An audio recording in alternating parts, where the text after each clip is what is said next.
죽기 전에 꼭 봐야 할 자연 절경으로 꼽히는 섬 가운데 크리스마스 섬이라고 있습니다. 혹시 여러분 들어보셨습니까? 이 섬은 인도네시아의 자카르타에서 남쪽으로 약 500km 떨어진 인도양에 있는 작은 섬인데요, 1643년 영국 동인도 회사의 캡틴 윌리엄 마이노스가 크리스마스 날에 발견했다 하여 크리스마스 섬이라 불리고 있습니다. 그런데 매년 10월 우기 때가 되면 이 섬에서 하나의 진풍경이 펼쳐지는데요, 섬 곳곳에 숨어 지내던 1억여 마리의 홍게들이 동시다발적으로 밖으로 나와 바다를 향해 대이동을 시작합니다. 그래서 섬 전체가 붉은 물감을 뿌려놓은 것처럼 빨갛게 변합니다. 홍게들이 이처럼 바다를 향해 대이동하는 이유는 바로 산란 때문입니다. 홍게들은 평소에 나무가 있는 숲에서 굴을 파서 지내다가 1년에 한 번 우기 때에 맞춰 산란을 위해 바다로 향하는 것입니다. 영상이 준비되었기에 잠시 보도록 하겠습니다. 차단벽을 따라 거대한 행렬이 이어졌습니다. 녀석들이 태어난 곳은 바다입니다. 하지만 사는 곳은 육지죠. 세대를 거듭하며 육지 생활에 적응했지만 우기에는 반드시 바다로 돌아가야만 합니다.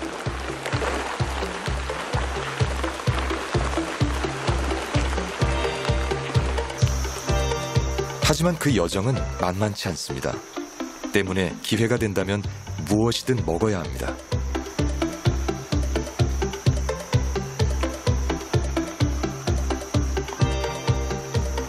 숲에서 바다까지 멀게는 3km. 종종 걸음으로 걷기엔 너무나 먼 거리입니다. 하지만 이동이 시작되면 녀석들은 장거리 이동이 가능하도록 신체 근육이 바뀝니다. 생존을 위해 스스로 변화한 겁니다. 여러분 참 재밌죠? 자, 그런데 문제는 숲에서 나와 바다로 향하는 길이 너무나도 험난한 여정이라는 겁니다. 도로를 건너야 하는데 많은 경우 달리는 자동차 바퀴에 깔려 죽기도 하고, 높은 콘크리트 벽도 넘어야 하고, 새떼들의 습격도 피해야 되는 등 그야말로 고난의 행군입니다. 이 모든 역경을 이겨내면 드디어 바다에 도착하는데요, 거기서 짝짓기가 펼쳐집니다. 그리고 수컷은 숲으로 돌아가고 암컷은 남아서 물속에서 알을 낳습니다. 암컷 한 마리가 낳는 알의 수는 대략 40만 개 정도입니다. 참 놀랍습니다. 여러분, 왜 홍게들이 이 위험천만한 여정을 매년마다 하는 걸까요? 그 이유는 종족 번식에 대한 본능 때문이기도 하지만 그게 홍게들의 삶이자 사명이기 때문에 그렇습니다. 오늘 본문에서의 사도 바울도 마찬가지입니다. 밀레도 항에서 에베소 장로들과 눈물의 작별 인사를 나눈 바울은 예루살렘으로 떠나는 배에 몸을 싣습니다. 많은 이들이 바울의 예루살렘행을 극구 말리지만 바울은 조금의 흔들림도 없이 예루살렘을 향해 뚜벅뚜벅 걸어갑니다. 왜 그럴까요? 이 길은 반드시 바울이 가야만 하는 사명의 길이기 때문에 그렇습니다. 사랑하는 성도 여러분, 그리스도인이라면, 성도라면 누구 하나 예외 없이 반드시 그리고 끝까지 가야 하는 길이 있습니다. 첫째는 예수 그리스도 안에 거듭나 천국에 이르는 구원의 길이요, 둘째는 구원받은 은혜에 감격하며 주신 달란트로 세상에 나가 생명의 복음을 전하는 사명자의 길입니다.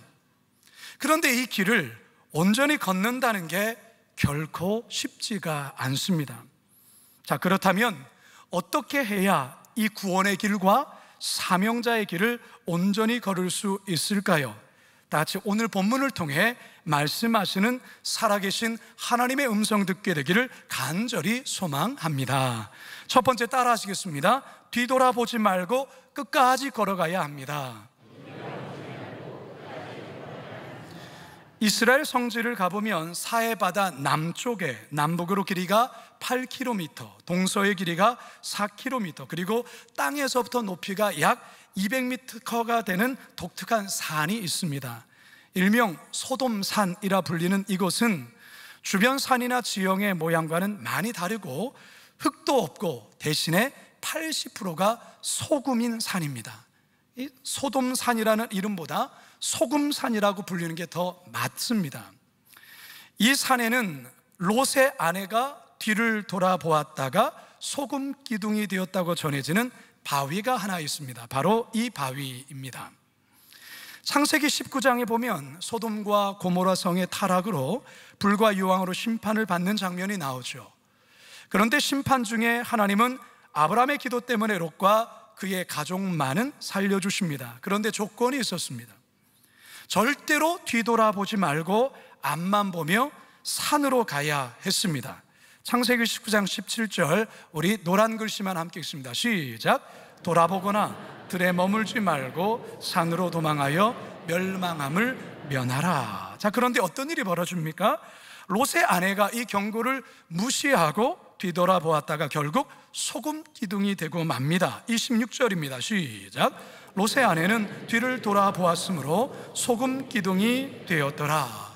여러분, 왜 롯의 아내는 뒤를 돌아보았을까요? 아마도 두고 온 집, 두고 온 재산, 두고 온 아꼈던 물건들, 친했던 사람들이 눈에 아른거렸던 게 아닐까요? 예수님께서 누가복음을 통해 제자들에게 이런 말씀을 하셨습니다. 누가복음 9장 62절 시작.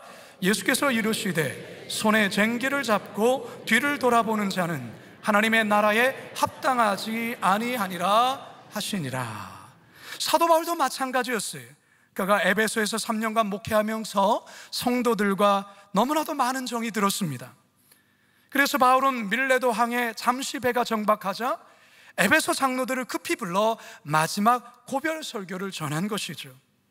헤어질 시간이 다가오자 마지막으로 뜨겁게 함께 기도한 후에 장로들은 바울을 끌어안고 한참을 웁니다. 20장 36절에서 38절입니다. 시작.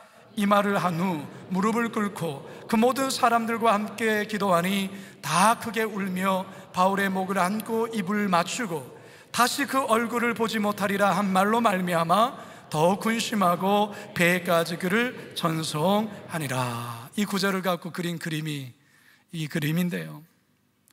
자, 그런데 이제 바울은 더 이상 뒤를 돌아보지 않습니다. 이제 예루살렘만을 바라보며 앞으로 나아갑니다. 여러분, 그렇습니다. 뜻을 세운 자는 더 이상 뒤를 돌아보아서는 안 됩니다. 어떠한 방해와 장애물이 있다 해도 앞만 보며 천성을 향해 꿋꿋이 나아가야 합니다. 찬송가 359장 가사처럼 말이죠. 어떻습니까? 함께 찬양해 볼까요? 천성을 향해 가는 성도들아, 앞길의 장애를 두려워 말라. 성령이 너를 인도하시리니 왜 지체를 하고 있느냐. 앞으로 천성을 향해 나가세. 천성문만 바라고 나가세. 모든 천사 너희를 영접하러 문 앞에 기다려 서 있네. 할렐루야. 앞으로 천성을 향해 나가세. 천성문만 바라고 나가세.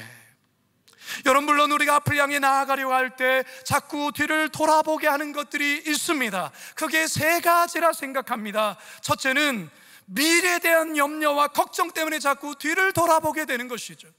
둘째는 과거에 대한 집착과 미련 때문에 자꾸 뒤를 돌아보게 됩니다. 셋째는 현재에 대한 안일함과 안주함 때문에 앞을 바라보기보다는 뒤를 돌아보게 된다는 것이죠. 따라서 여러분이 이 세 가지를 단호히 잘라내셔야 합니다. 그리고 주님의 말씀에 귀를 기울이셔야 합니다. 잠언 3장 5절과 6절입니다. 시작. 너는 마음을 다하여 여호와를 신뢰하고 내 명철을 의지하지 말라. 너는 범사에 그를 인정하라. 그리하면 내 길을 지도하시리라. 아멘. 여호수아 1장 6절입니다. 시작. 오직 강하고 극히 담대하여 나의 종 모세가 내게 명령한 그 율법을 다 지켜 행하고 우로나 좌로나 치우치지 말라. 그리하면 어디로 가든지 형통하리니. 아멘. 바라기는 주님만 신뢰하며 나에게 주어진 사명의 길, 주님 가신 그 길 되돌아보지 마시고 앞만 보며 잘 걸어갈 수 있기를 주님의 이름으로 축원합니다. 두 번째 따라합시다. 한눈 팔지 말고 끝까지 걸어가야 합니다. 자, 바울의 3차 선교여행 지도를 한번 보시기 바랍니다. 에베소 밑에 있는 밀레도 항에서 바울은 다시 배를 타서 출발하죠. 고스를 거치고 로도를 지나 바다라에 이릅니다. 바울은 바다라에서 두로로 직항하는 배로 다시 갈아타고서는 두로에 상륙을 합니다. 이 내용이 본문 21장 1절에서 3절의 내용입니다. 시작. 우리가 그들을 작별하고 배를 타고 바로 고스로 가서 이튿날 로도에 이르러 거기서부터 바다라로 가서 베니게로 건너가는 배를 만나서 타고 가다가 구브로를 바라보고 이를 왼편에 두고 수리아로 항해하여 드로에서 상륙하니 거기서 배의 짐을 풀려 함이러라. 이 고스라는 곳은요, 밀레도에서 남쪽으로 약 68km 떨어진 지점에 있는 작고 비옥한 섬이에요. 명주와 솜 그리고 고약의 산지로 유명한데요, 특히 전설적인 고대의 의학자인 히포크라테스의 고향이자 그가 설립한 의과대학이 있는 곳이기도 합니다. 그리고 이곳 고스에서 약 85km를 더 항해하면 로도라는 섬이 나옵니다. 로도는 장미의 섬이라 불리울 만큼 장미가 만발한 섬이에요. 이 섬은 땅이 비옥하고 기후가 온난해서 숲이 무성하고 농산물과 과일이 풍성하게 생산이 됩니다. 바울이 이곳을 지나고 있습니다. 로도에서 한참 항해하던 배는 바다라에 이르게 되는데요, 이 바다라는 지중해와 에게를 지나는 큰 배들이 정박하는 아름다운 항구 도시이자 거대한 상업 도시입니다. 바울은 이곳 바다라에서 두로로 직행하는 배로 다시 갈아타고 계속해서 항해하며 결국 드로에 도착합니다. 이곳 드로에서 약 7일간을 머물고요, 다시 돌레마이에 이르고 돌레마이에서 가이사랴 항구에 도착합니다. 가이사랴는요, 지난번 제가 성지순례 때에 둘러보한 곳인데요, 정말 아름다운 지중해 해변이었습니다. 여러분, 바울은요, 밀레도에서 예루살렘까지 직행해서 고창 간 게 아니에요. 이처럼 여정 사이사이에 여러 섬들을 들르며 갔던 것이죠. 또한 여러 지역을 거쳐서 간 거예요. 만일에 보통의 사람들이었다면 에게와 지중해의 아름다운 풍광에 마음과 시선이 많이 빼앗겼을 거예요. 그리고 각각의 섬들에 잠시 들러 풍성한 맛있는 과일도 맛보고 특산물도 즐기는데 한눈을 팔았을 것입니다. 그런데 여러분, 바울은 결코 그 어떤 것에 한눈을 팔지 않습니다. 왜 그럴까요? 바울의 눈은 오직 예루살렘만 향해 있기 때문에 그렇습니다. 지난 2월 이스라엘 성지순례로 구 예루살렘에 있는 비아돌로로사를 걸었을 때 사실 여러 번 마음과 생각이 엉뚱한 것에 빼앗겨 한눈 판 적이 있습니다. 비아돌로로사는 예수님이 십자가를 지시고 걸었던 눈물 없이는 걸을 수 없는 곳인데요, 하지만 지금 이곳은 한눈 팔기 딱 좋은 길이 되었어요. 비아돌로로사 길 옆에 호기심을 자극하는 것들이 너무나도 잔뜩 진열되어 있습니다. 더욱이 배가 고픈 저희들을 유혹하는 이 맛있는 빵들, 달콤한 음료들이 이렇게 놓여져 있는 것이죠. 예수님이 걸어가신 십자가 고난을 묵상하다가도 순간적으로 진열된 물건에 이 시선이 따라가고 길거리 음식에 나도 모르게 군침이 흘리며 곁눈질하는 것입니다. 가이드 목사님이 처음부터 이 길을 걸을 때는 절대로 옆을 보면 안 된다고 경고하셨습니다. 그래야 예수님의 십자가 은혜를 제대로 묵상하며 정상까지 갈 수 있다고 하셨는데도 불구하고 그랬습니다. 아마 여러분들도 그런 경험이 있을 거예요. 특히 해외에 단체로 여행을 가면 꼭 한두 분 무리해서 이탈해서 이 애를 먹는 경우들이 있지요. 선두에 깃발 들고 서 있는 분만 잘 보고 따라오라고 그렇게도 얘기를 했는데 한눈 팔다가 꼭 한두 분 무리해서 이탈하는 경우들이 있습니다. 여러분, 천국을 향해 가는 길도 그래요.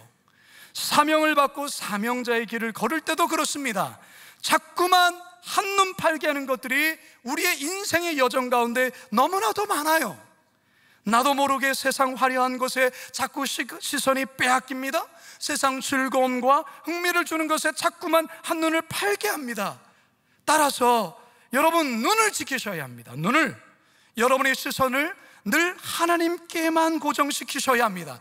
그래야 좌로나 우로나 치우치지 않고 목적지를 향해 끝까지 걸어갈 수 있습니다.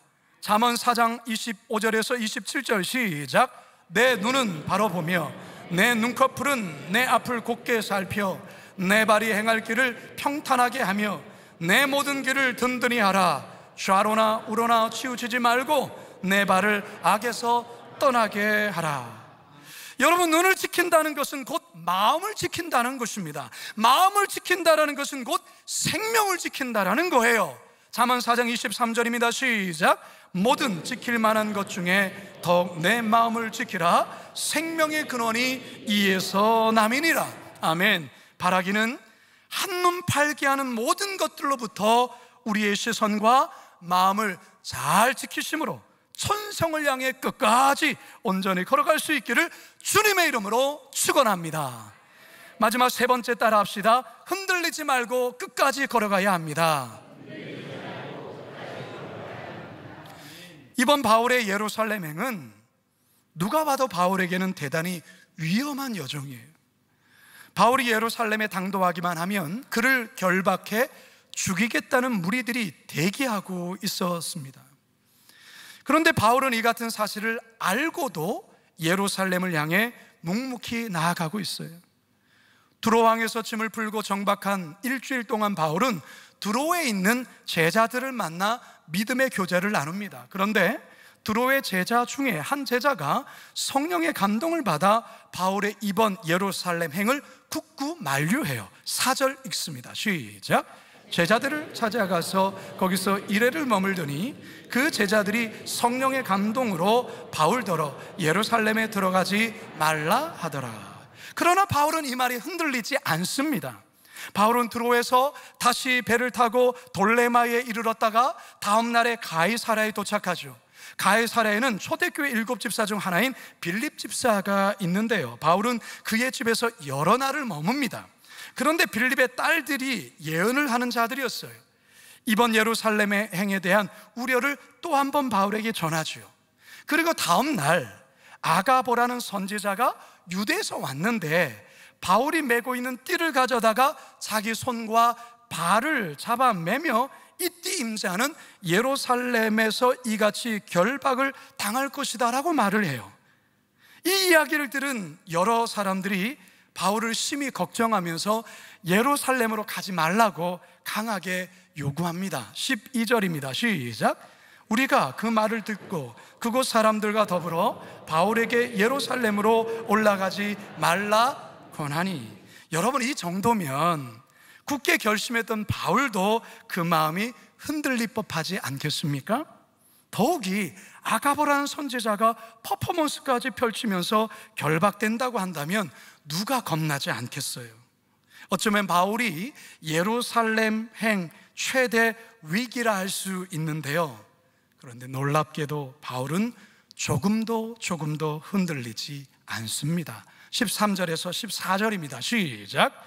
바울이 대답하되 여러분이 어찌하여 울어 내 마음을 상하게 하느냐? 나는 주 예수의 이름을 위하여 결박당할 뿐 아니라 예루살렘에서 죽을 것도 각오하였노라 하니 그가 권함을 받지 아니하므로 우리가 주의 뜻대로 이루어지이다 하고 그쳤노라. 아멘. 성도 여러분, 바울에게 예루살렘행은 정말 죽더라도 가야 할 길이었습니다. 누가 뭐라 해도 어떠한 위험이 닥쳐도 바울에게 주어진 길이기에 가야만 하는 것이죠. 사랑하는 성도 여러분, 아마 여러분들도 예수님을 잘 모르면서 그냥 여러분 마음과 생각대로 여러분 뜻대로 살았던 때가 있었을 거예요.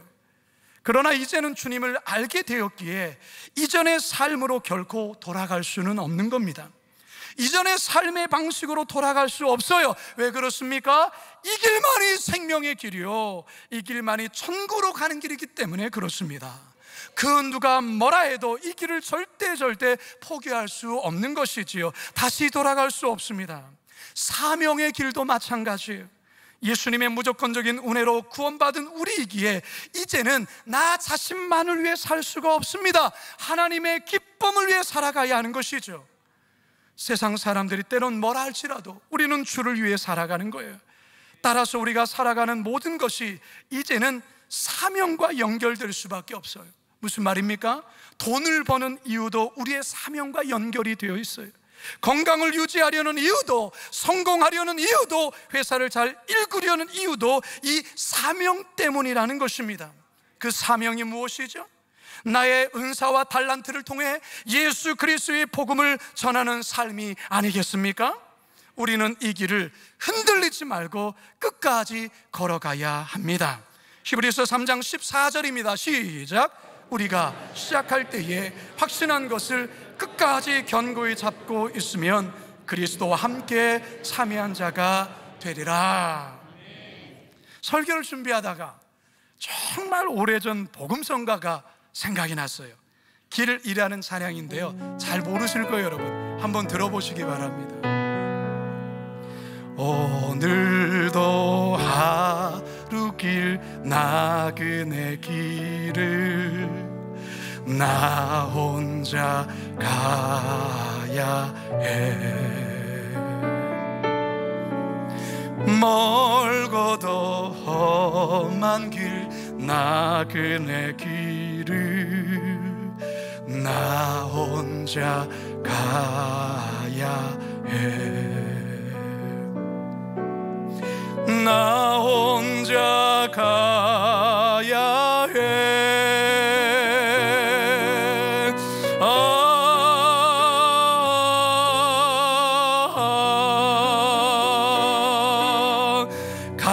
갈래 갈림길 길이라도 내게 주신 주의 길 따라가려. 갈래 갈림길 길이라도 내게 주신 주의 길 따라가려. 함께 불러볼까요? 갈래 갈림길 길이라도 내게 주신 주의 길 따라가려. 갈래 갈림길 길이라도 내게 주신 주의 길 따라가려.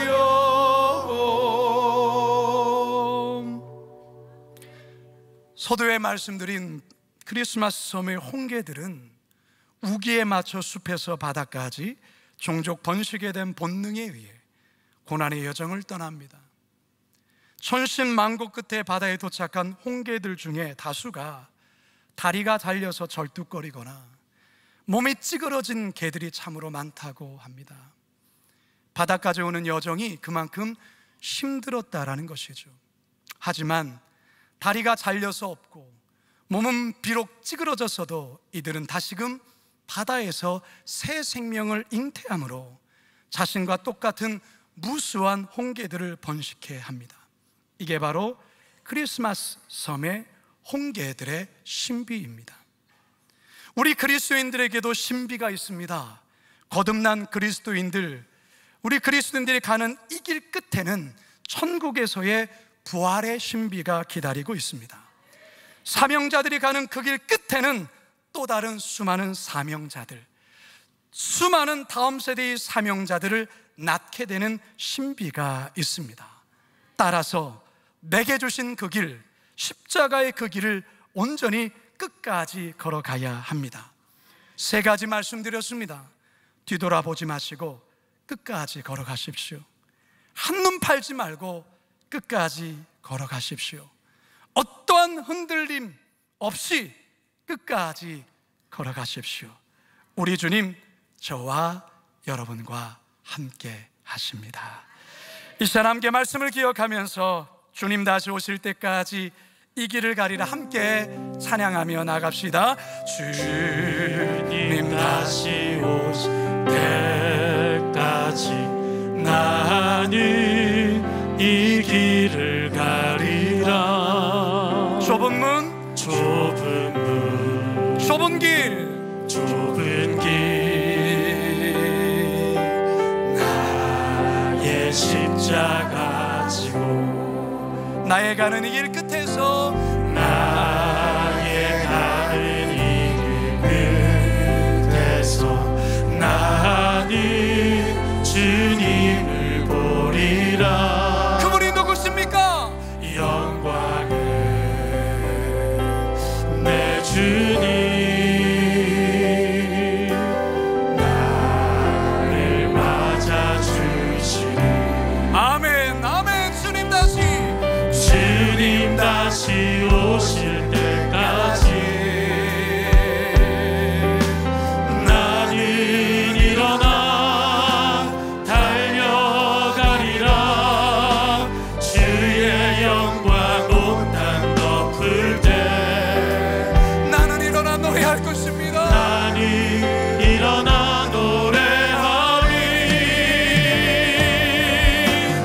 내 사모하는 주님 온 세상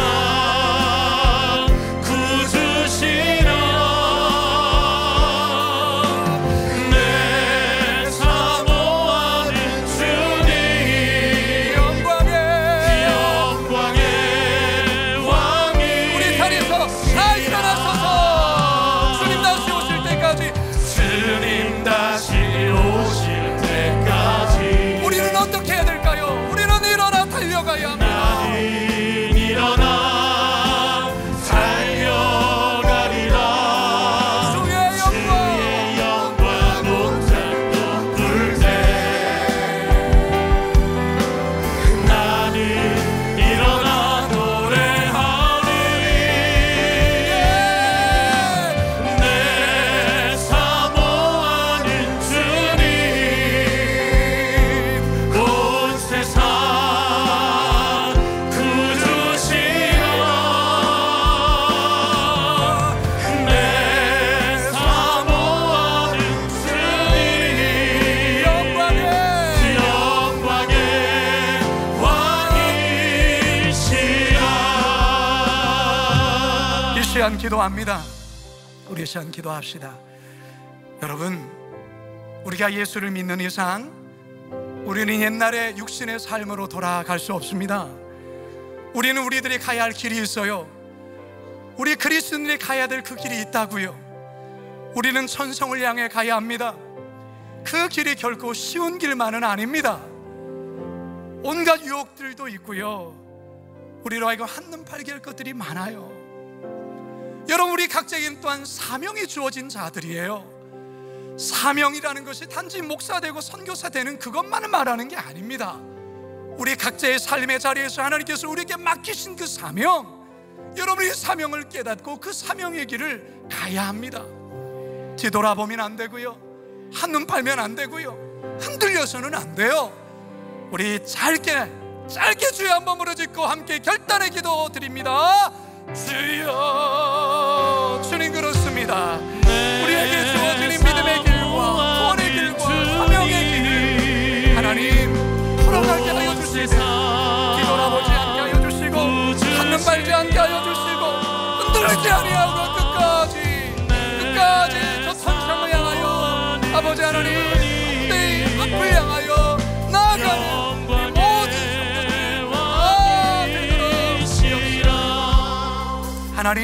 하나님, 주를 몰랐다면 그냥 교회만 다니는 교인으로 살았겠지만 우리의 삶은 그게 아닙니다. 우리의 삶은 근본적으로 바뀌었습니다. 그러하게 주님, 우리는 옛 삶으로 돌아갈 수가 없습니다.